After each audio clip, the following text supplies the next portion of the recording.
You are a thought on the minds of many, a place held sacred in the heart. Your resources have been robbed and pillaged by plenty, your lands claimed by those who have not considered the cost nor the natives' plot. You are home to a number unknown, a haven to those pure at heart. Your secrets you reveal little by little, for you are the point of origin, the start. Abundance of all that comes from you, and from your rivers a thirst quenched. Yet casualties are caught up like gorillas in the mist.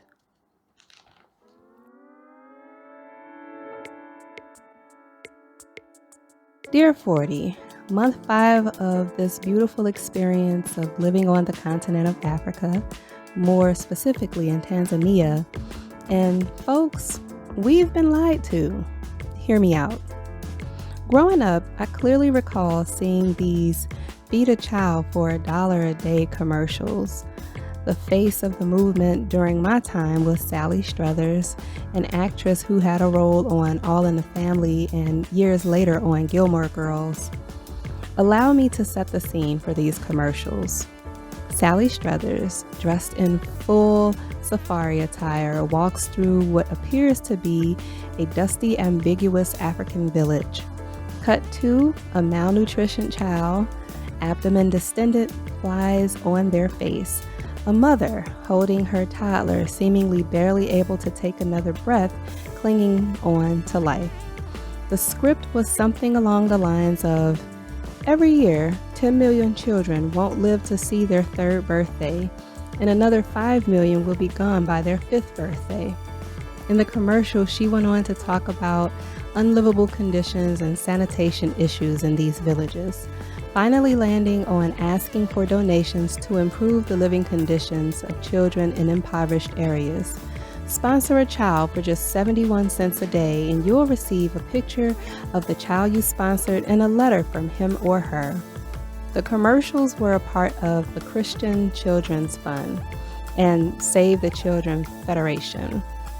Now, I'm not saying that there aren't people struggling and starving in the world or that poverty doesn't exist.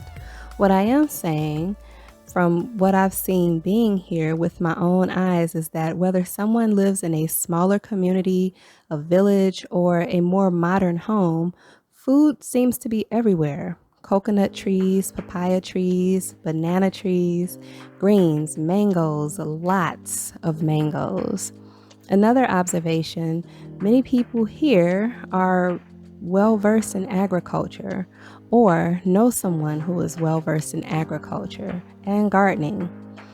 Again, I'm new here and perhaps my view is a little narrow given I've only seen not even 1% of Africa, but just putting 2 and 2 together thus far, I have not seen the images that were painted about Africa in those Save the Children commercials. From what I've observed on a very basic human level, it is hard for people to go without here because in more ways than one, people are always willing to help others. Even if it comes with a little fussing or encouragement to do better, the heart of people extends beyond what they might lose by not helping a fellow human. It's truly beautiful to witness. Fun fact, a person can actually eat for 71 cents a day in some parts of Africa, depending on the conversion rate. Here in Tanzania, a plate of rice, beans, and greens is roughly 81 cents USD, and that's a full meal. It may be even less depending on the region. So 71 cents a day, 100% true. The other elements remain to be seen. What's most unsettling about the images depicted in these commercials and even certain films today is that may be the only point of reference a person has for an entire country, continent, or culture. If people fail to travel or at the very least research, the truth will forever remain hidden and the false narrative will prevail. And I'm not just talking about images of starving, malnutrition children. It can be culturally insensitive comedy or overly exaggerated dramas.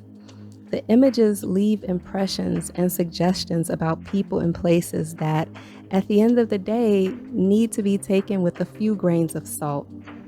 I encourage everyone, no matter where you are, to start questioning what you're watching, even if it's from a trusted source. Just remember, it's merely a fraction of the expansive world on the other side of the lens.